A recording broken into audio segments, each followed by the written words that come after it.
اللہ وہ معبود برحق ہے کہ اس کے سوا کوئی عبادت کے لائق نہیں،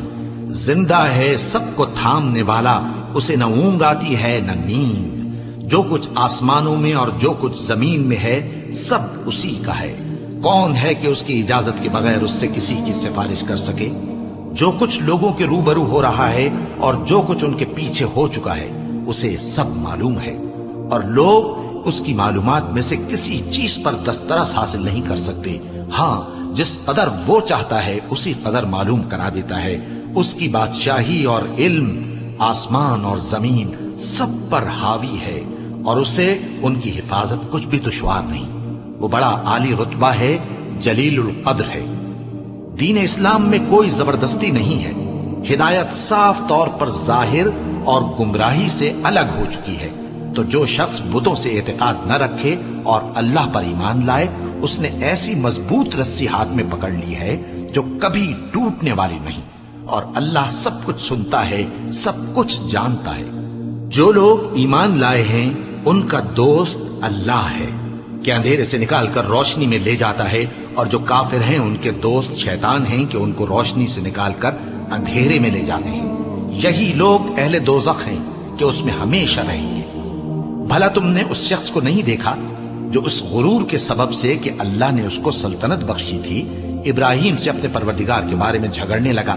جب ابراہیم نے کہا میرا پروردگار تو وہ ہے جو زندگی دیتا ہے اور موت دیتا ہے، وہ بولا کہ زندگی اور موت تو میں بھی دے سکتا ہوں۔ ابراہیم نے کہا کہ اللہ تو سورج کو مشرق سے نکالتا ہے،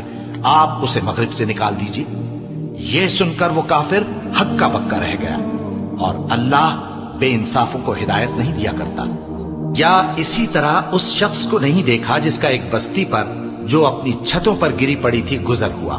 تو اس نے کہا کہ اللہ اس کے باشندوں کو مرنے کے بعد کیوں کر زندہ کرے گا؟ تو اللہ نے اس کی روح قبض کر لی اور 100 برس تک اس کو مردہ رکھا، پھر اس کو جلا اٹھایا اور پوچھا تم کتنا عرصہ مرے پڑے رہے ہو؟ اس نے جواب دیا کہ 1 دن یا اس سے بھی کم۔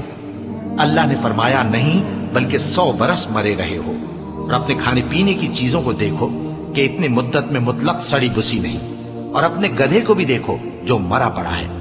غرض ان باتوں سے یہ ہے کہ ہم تم کو لوگوں کے لیے اپنی قدرت کی نشانی بنائیں، اور ہاں گدھے کی ہڈیوں کو دیکھو کہ ہم ان کو کس طرح جوڑے دیتے اور ان پر کس طرح گوشت پوست چڑھائے دیتے ہیں۔ جب یہ واقعات اس کے مشاہدے میں آئے تو بول اٹھا کہ میں یقین کرتا ہوں کہ اللہ ہر چیز پر قادر ہے۔ اور جب ابراہیم نے اللہ سے عرض کیا کہ اے پروردگار مجھے دکھا کہ تو مردوں کو کیوں کر زندہ کرے گا، اللہ نے فرمایا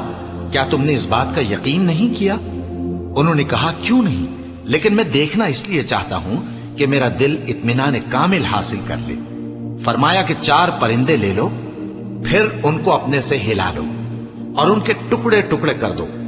پھر ان کا ایک ایک ٹکڑا ہر ایک پہاڑ پر رکھ دو، پھر ان کو بلاؤ تو وہ تمہارے پاس دوڑتے چلے آئیں گے، اور جان رکھو کہ اللہ غالب ہے، صاحب حکمت ہے۔ جو لوگ اپنا مال اللہ کی راہ میں خرچ کرتے ہیں ان کے مال کی مثال اس دانے کی سی ہے جس سے 7 بالیں اگیں